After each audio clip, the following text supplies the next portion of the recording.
بسم اللہ الرحمن الرحیم۔ السلام علیکم۔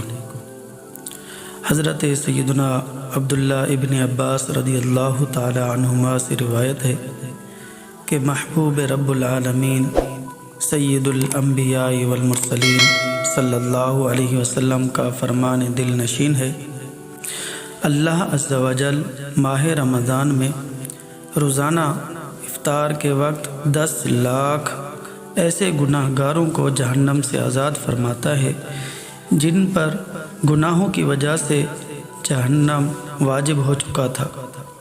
نیز شب جمعہ اور روز جمعہ یعنی جمعرات کو غروب آفتاب سے لے کر جمعہ کو غروب آفتاب تک کی ہر گھڑی میں ایسے 10 لاکھ گناہ گاروں کو جہنم سے آزاد کیا جاتا ہے جو عذاب کے حقدار قرار دیے جا چکے ہوتے ہیں۔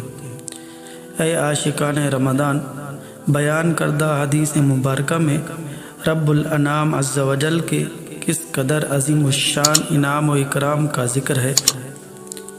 اے کاش اللہ تعالی ہم گناہ گاروں کو بھی مغفرت یافتگان میں شامل کر لے، آمین بجاہ النبی الامین صلی اللہ تعالی علیہ وسلم۔